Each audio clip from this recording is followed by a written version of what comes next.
बड़ी पूजा और छोटी पूजा में क्या अंतर होता है?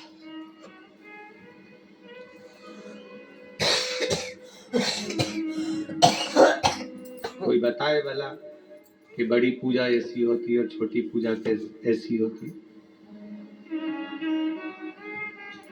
संजय जी, बड़ी पूजा में और छोटी पूजा में कोई अंतर हो सकता है क्या?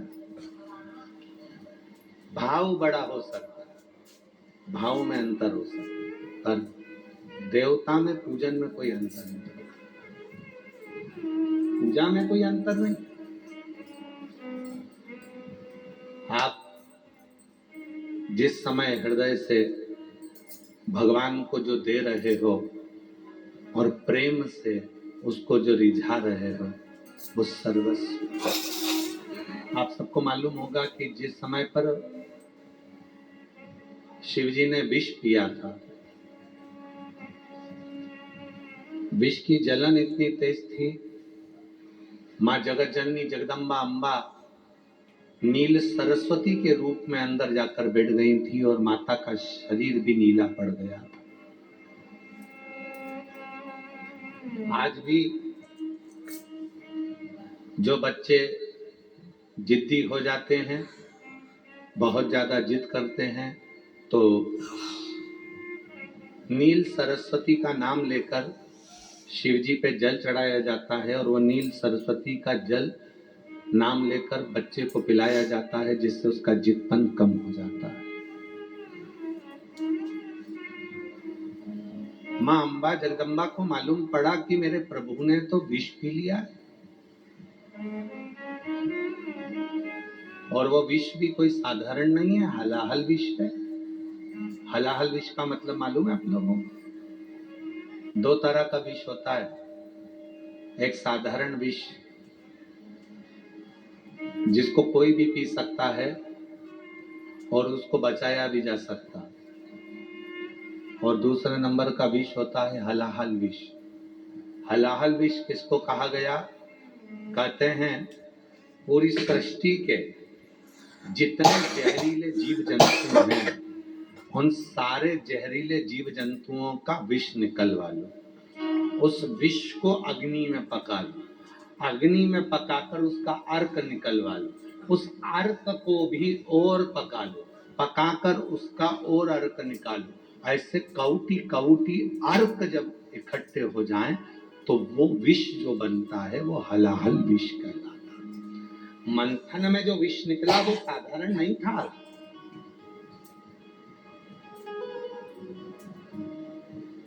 साधारण विष तो पूतना अपने स्तन में लगा कर आ गई थी और भगवान कृष्ण उस विष का पान कर रहे थे। शिव जी गले में बैठे हुए थे भगवान कृष्ण के।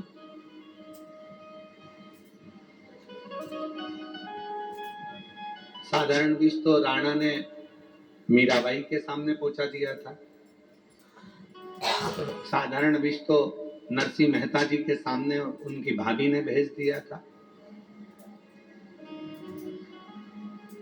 साधारण विष का प्रयोग कहीं पर भी हो सकता है, पर हलाहल विष का प्रयोग कहीं नहीं हो सकता। हलाहल विष केवल एक ही बार निकला है और एक ही बार पिया गया है, और भगवान शिव ने देख लिया था कि यह विष पीना कोई साधारण नहीं है, ये गले में पहुंचेगा और मेरे प्राण छूटेंगे। पर माँ जगतजननी जगदम्बा अम्बा माँ दुर्गा भवानी स्वयं उस गले के अंदर जाकर बैठ गई, और जो माँ जगदम्बा गले के अंदर जाकर बैठी, बैठते से ही इतना भयंकर विष था कि माता का स्वरूप नीला पड़ गया।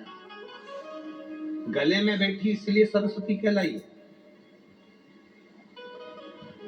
कंठ में कौन बैठती है? जम के बोलो, सरस्वती। तो माँ पार्वती जी जब कंठ में बैठी तो सरस्वती कहला गई, और शरीर नीला पड़ गया इसलिए उनका नाम क्या हो गया? नील सरस्वती। हमारे अवंतिकापुरी में बाबा जी, आज भी अवंतिकापुरी में नील सरस्वती माता का मंदिर है। नील सरस्वती अवंतिकापुरी नाम पड़ गया नील सरस्वती। पर शिवजी भी नीले पड़ने लगे, कंठ भी नीला पड़ने लगा, सरस्वती भी अंदर नीली पड़ गई। तब एक था जिसको दया आ गई। जरा देखिएगा, 33 कोटि देवता अमृत पीने में लगे हुए थे, अपनी मस्ती में आनंद में लगे हुए थे, पर कोई को शिव जी के विष पीने पर दया नहीं आई थी। केवल एक को दया आई। कौन था वो? जिस वासुकी नाग को पकड़कर मंथन किया जा रहा था और उस वासुकी नाग के शरीर के हड्डी जितनी भी नसें थी वो घिस घिस के पूरी टूट चुकी थी। वो वासुकी नाग को दया आ गई और वो वासुकी नाग तुरंत दौड़ा। शरीर बन नहीं रहा था तो भी जाकर वो वासुकी नाग शिव जी के गले से चारों तरफ लिपट गया। चारों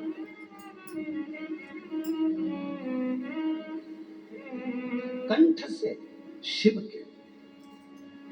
सरस्वती माता अंदर से देख रही हैं कि वासुकी ने गला शिव का लपेट लिया है, जिससे उनको विष की जलन ना हो, विष की तपन ना हो, विष का जलन ना हो। शिव जी का कंठ जल रहा है। नील सरस्वती अंदर है, वो भी नीली पड़ चुकी हैं। सर वासुकी लपटा, वो भी नीला पड़ गया, वो भी नीला। शिव महापुराण की कथा कहती है तब वासुकी नाग ने चिंगाड़ा। इतना तेज वासुकी नाग फुनकारा, उसके नील शरीर में से नील फुसकार निकली और वो नील फुसकार आज भी नीले आसमान के अंदर हमें नजर आती है। जो ये अंबर, जो ये आसमान दुनिया के लोगों को नीला नजर आता है, ये कोई साधारण नहीं है। ये मेरे उसी शिव की शक्ति का नीलांबर है। उसी शक्ति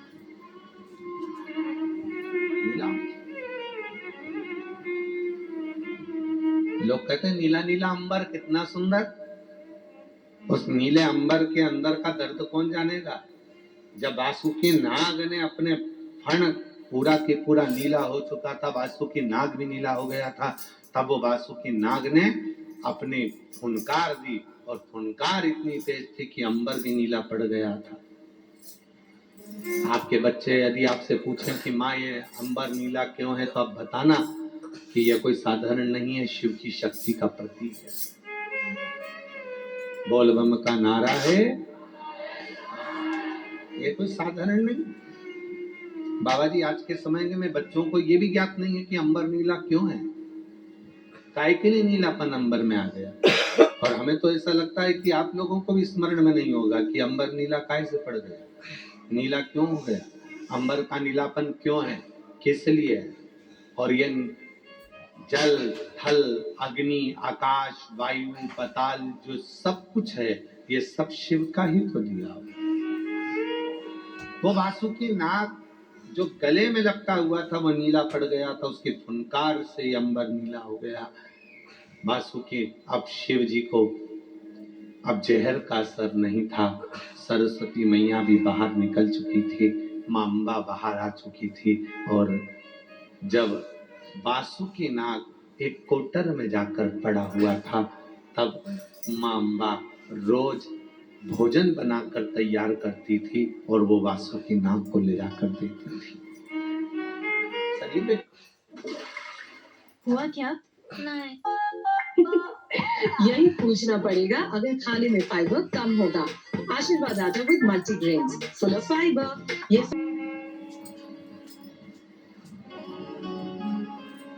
मेरी जीजियों, मेरे जीजाओं, मेरी बेटियों, मेरे बेटाओं, मेरे बुजुर्ग माँ बाप, ध्यान रखना, शरीर अच्छा रहेगा तो बच्चे भी आकर आपके गले में झूम जाएंगे। शरीर अच्छा होगा तो सब प्यार करेंगे, शरीर अच्छा होगा तो सब साथ देंगे।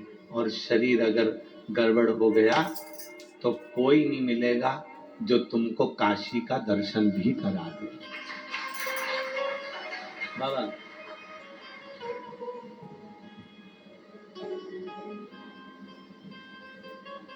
मुदगल जी, बड़ा कठिन है। शरीर ठीक है ना तो तुम 80 घाट भी चले जाओगे। शरीर ठीक है तो तुम मणिकर्णिका भी चले जाओगे। शरीर ठीक है तो गणेश घाट भी हो जाओगे। शरीर ठीक है तो सब जगह जा सकते हो। और शरीर ठीक नहीं, आज हमारे बाबा जी कह रहे थे, बाबा सतुआ बाबा जी का कह रहे थे कि महाराज जी, ये घाट से सीढ़ियां ऊपर चढ़ना है ना विश्वनाथ जी की, तो थोड़ी टेढ़ी चढ़नी। एकदम सीधी चढ़ोगे तो थक जाओगे, थोड़ा तिरछा चढ़, टेढ़ा चढ़। बाबा जी को भी लग गया था महाराज थोड़े हेल्थी है ना।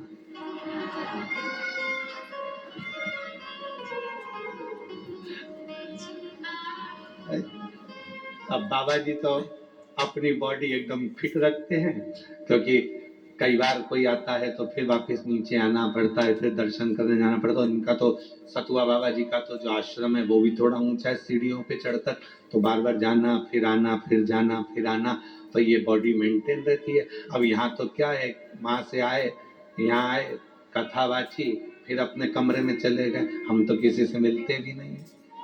आप लोगों से मिले क्या? हमारा तो मिलना भी नहीं होता, मिलते ही।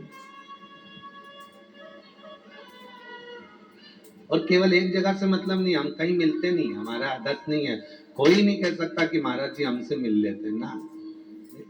हाँ, पीछे के 1-2 दिन रहते हैं, उसमें हर हर महादेव आपसे करते, मिलते, ऐसा नहीं।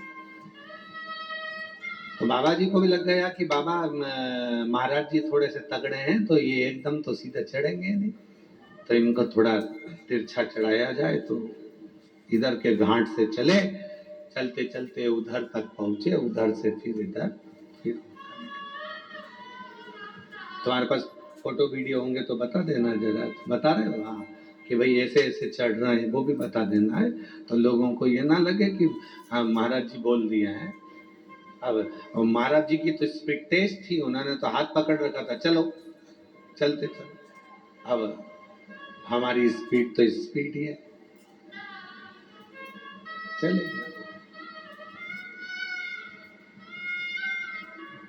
अब इनकी 4 बार सांस चले, हमारी 25 बार चल जाए, चलो।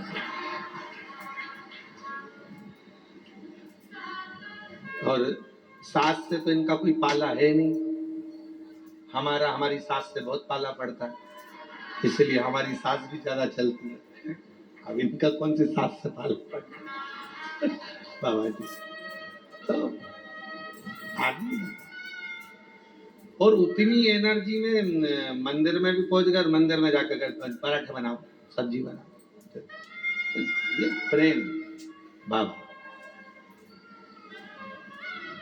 पार्वती मैया वासुकी नाग के लिए रसगुल्ला, गुलाब जामुन, कचौड़ी, भजिया, पकोड़ा सब लेकर चले, रोज, प्रतिदिन, रोज। और रोज रोज जब वासुकी नाग के लिए जाएं तो देखा, शिव जी ने देखा कि आखिर ये रोज पकवान बनाकर कहाँ लेकर जाती। शिव जी पीछे चले, शिव जी ने पूछा, तुम इस नाग को, सर्प को पकवान बनाकर कचौड़ी, भजिया,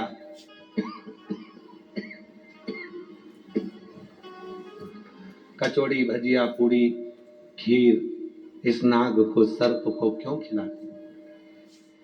माँ पार्वती जी ने कहा कि इनको खिलाने का केवल एक कारण है कि जिस समय दुख की घड़ी थी, कोई नहीं आया, सारे देवता अमृत के लिए तत्पर रहे, सारे देवता अमृत में डूबे रहे, तब केवल एक यही सर्प था जो विष को भी देखकर हमारे गले में लपट गया था। उसने हमारा। और एक बात याद रखना अपने जीवन में,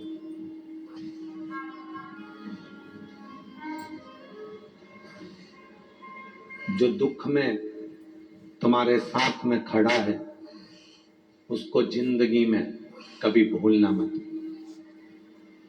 कभी मत भूलो। जो दुख में तुम्हारे साथ खड़े, सुख में तो ढेरों खड़े हो जाएंगे, सुख में तो तुम्हारे बहुत सारे लोग आ जाएंगे कि भाई सुख है, गाड़ी बंगला जमीन जायदाद धन वैभव सब है, तो ढेरों तुम्हारे हो जाएंगे। पर जो दुख में खड़ा है, दुख, जो तकलीफ में खड़ा है, जो कष्ट में खड़ा है, वो मिल जाए। जो दुख में खड़ा है वो मिल जाए, जो कष्ट में खड़ा है वो मिल जाए। और अंत समय प्रभु आना पड़ेगा, वचन दिया तो निभाना पड़ेगा। आए नाय प्रभु कुटुंब कबीरा, अंत समय प्रभु आना पड़ेगा, वचन दिया तो निभाना पड़ेगा। अंत समय प्रभु आना पड़ेगा, वचन दिया तो निभाना पड़ेगा। जो तुम्हारे दुख में खड़ा है, बस वही समझ लेना कि श्रेष्ठ है, वही श्रेष्ठ।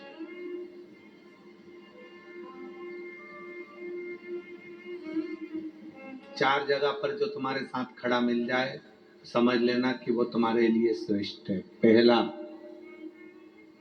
अदालत में जो तुम्हारे लिए खड़ा मिल जाए, समझ लेना श्रेष्ठ है।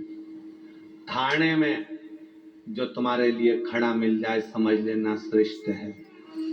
अस्पताल में जो तुम्हारे लिए खड़ा मिल जाए, समझ लेना श्रेष्ठ है।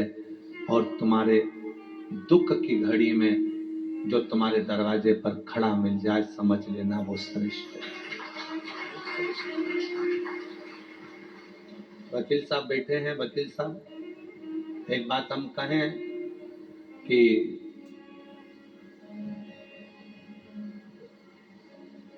आपने भी देखा होगा, जब अदालत में कोई केस पहुंच जाता है तो अपने साथ छोड़कर भाग जाता है।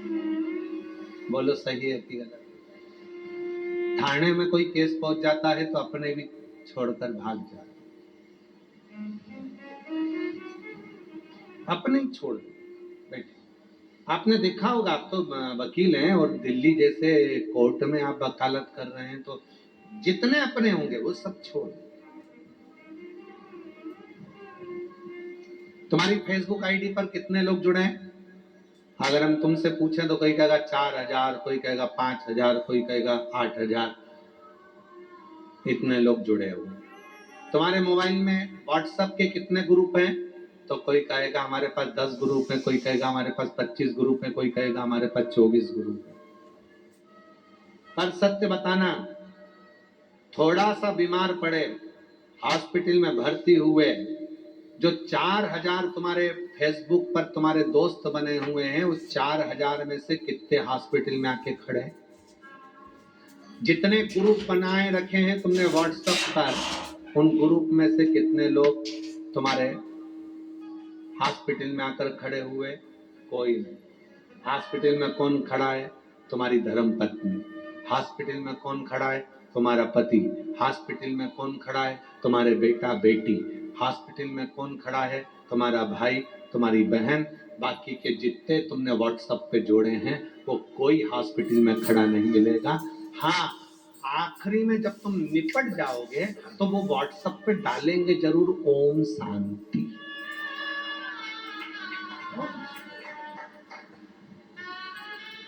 वो आखिरी में डालेंगे। क्या डालेंगे? हाँ, बोलो बोलो बोलो, जम के बोलो। ओम शांति। निपट गए।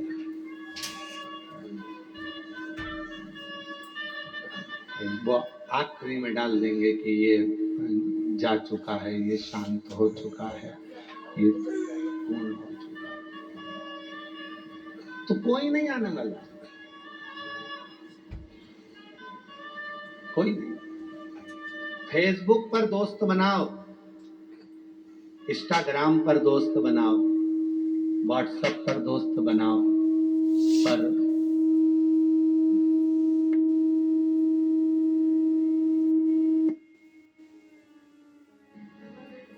पर उन सब दोस्तों से ज्यादा जरूरी है विश्वनाथ जी को अपना मित्र बना लेना।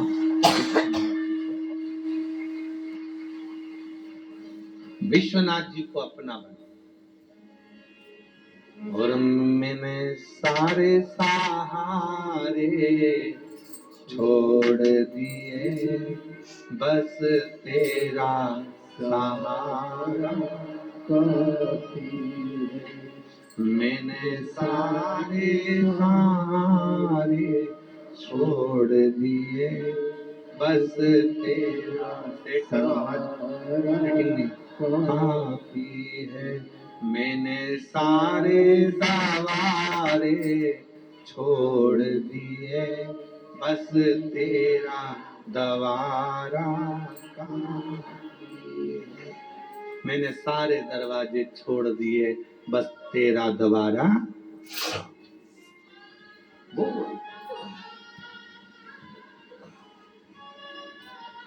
कई लोग कहते हैं गुरुजी हमारे ऊपर हमारे घर का बहुत बोझ है।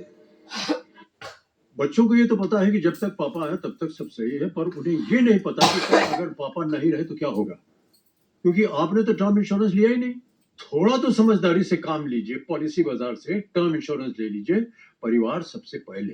पॉलिसी बाजार पे 1 करोड़ का टर्म इंश्योरेंस सिर्फ 410 रुपए हर महीने से शुरू होता है। क्या बन रहा है? कुछ ट्राई कर मैं हेल्प कर दूं? जिंजर गार्लिक पेस्ट बना दूं? Already ready.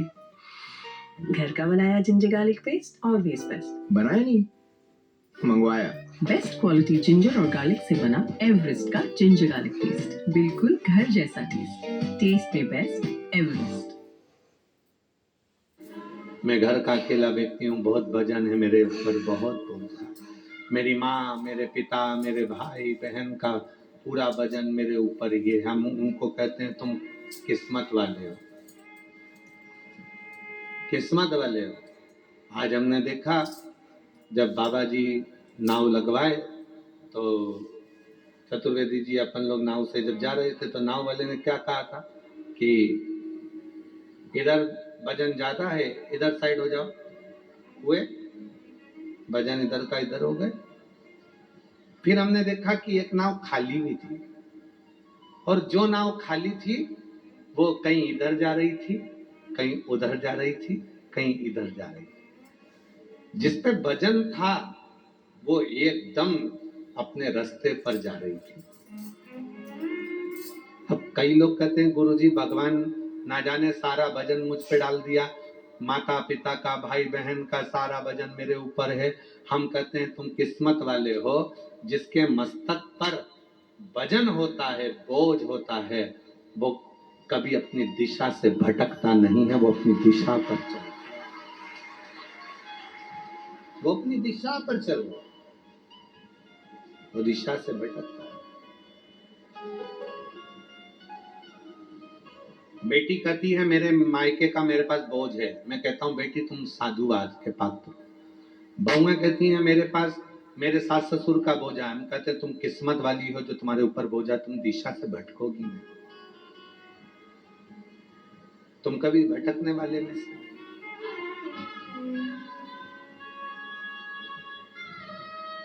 ये बोझा है।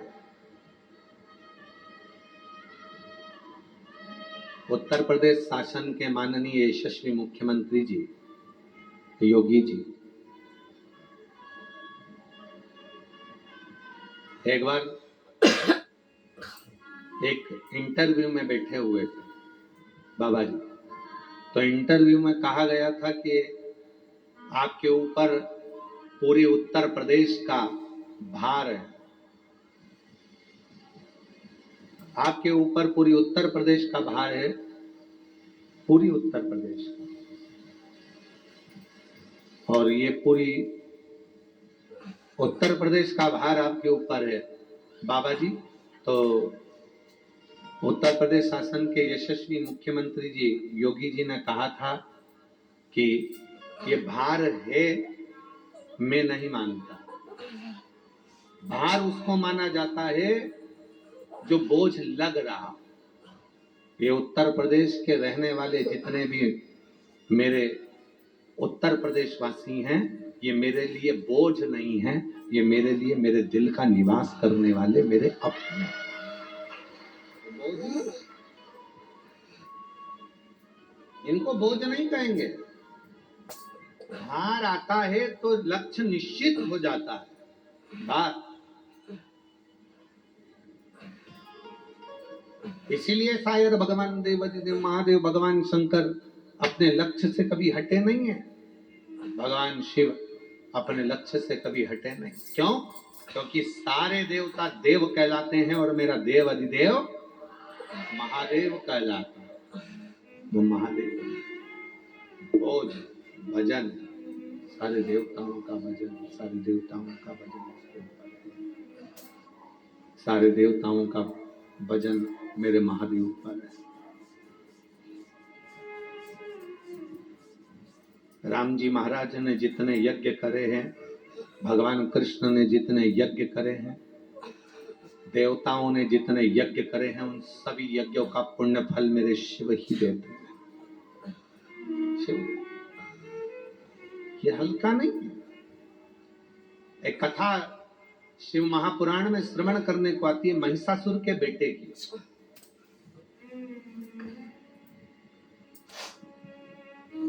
महिषासुर का जो लड़का था वो बड़ा विद्वान था, बहुत चतुर था। लोग कहते हैं महिषासुर का लड़का इतना विद्वान। महिषासुर के लड़के का नाम क्या था? गजासुर। क्या नाम था? गजासुर। तो महिषासुर के लड़का गजासुर इतना विद्वान था, इतना विद्वान था कि उसकी विद्वत्ता इतनी प्रबल थी कि वो स्वयं देवता भी उसकी विद्वत्ता के आगे शून्य हो जाते थे। इतना विद्वान था वो महिषासुर का लड़का गजासुर, इतना विद्वान।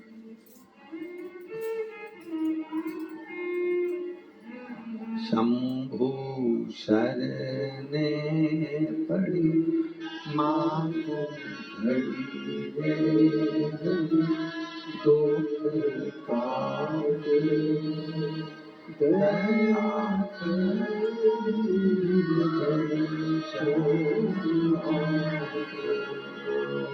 शंभु शरणे पड़ी मां को दुख काटो दया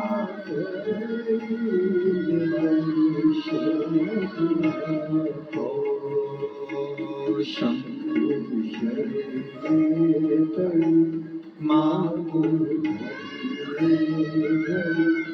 दुख काटो दया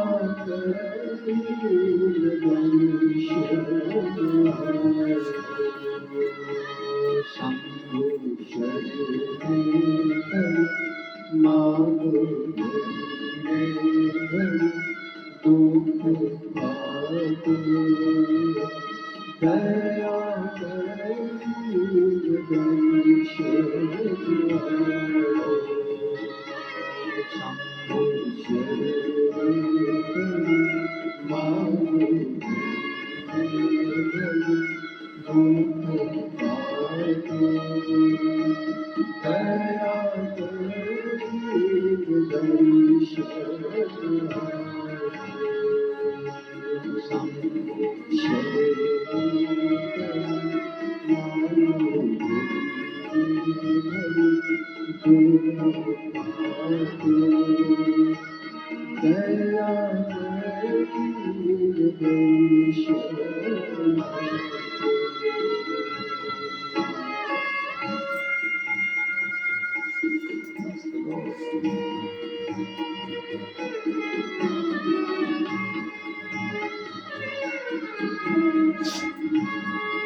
शंभु शरण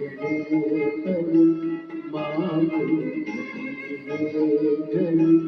दुख पालो दया करिए दर्शन आपको शंभु शरण माधु दुख पालो दया करिए दर्शन दया कर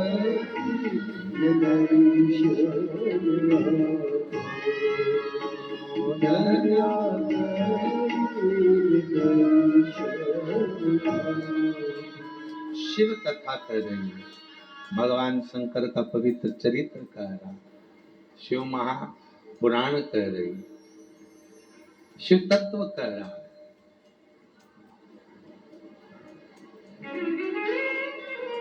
शास्त्र कह रहा, तारकासुर का बेटा गजासुर,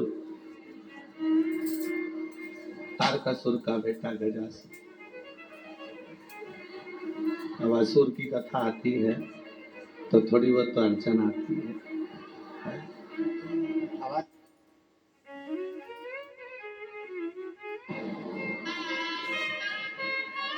तारकासुर का बेटा गजासुर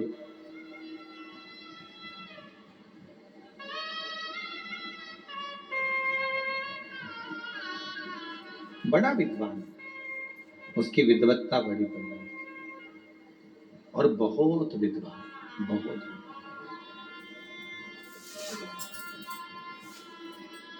एक बार शिव का परम भक्त था गजासुर, शंकर जी का परम उपासक था, शिव जी की अविरल भक्ति करता था।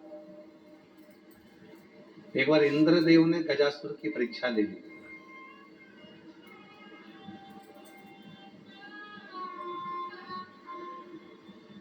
एक बार इंद्रदेव ने गजासुर की परीक्षा ले ली। क्या परीक्षा ली? गजासुर से इंद्र ने कहा कि तुम शिव के इतने बड़े उपासक हो, यदि शरीर के बिना छुए आप शिव को जल चढ़ा दो तो हम मान लें कि तुम शंकर के उपासक। शरीर टच नहीं करना चाहिए, शरीर ना छुए। बाबा जी बड़ी सुंदर कथा गजासुर की है। महिषासुर का बेटा है गजासुर और इंद्र ने इसकी परीक्षा ली। इंद्र ने कहा कि शरीर ना छुए तुम्हारा और तुम शिव को जल चढ़ा दो। अब बड़ा गजासुर को लगा कि था असुर, शरीर नहीं छूना चाहिए और जल शिव पे चढ़ना चाहिए। बैठ गया शिवलिंग के सामने, शिवलिंग के सामने बैठा था और शिवलिंग के सामने बैठकर जो मंत्र का नाद करने बैठा, जो नाद करने बैठा, ऐसा नाद किया शिव जी का। और नाद कैसा करा था? अपनी वाणी का नाद। ऐसा चिंगाड़ा गजासुर, ऐसा चिंगाड़ा कि बादल फट गए और पानी शिव जी पर गिरना प्रारंभ हो गया। बादल फट गए, शिव पे जल गिरना प्रारंभ, बिना स्पर्श, बिना छुए, बिना हाथ छुआ ही, हाथ ही नहीं लगाए। और हाथी तो था, शरीर तो हाथी था, बिना छुए उसको जल चढ़ाना था, बिना छुए।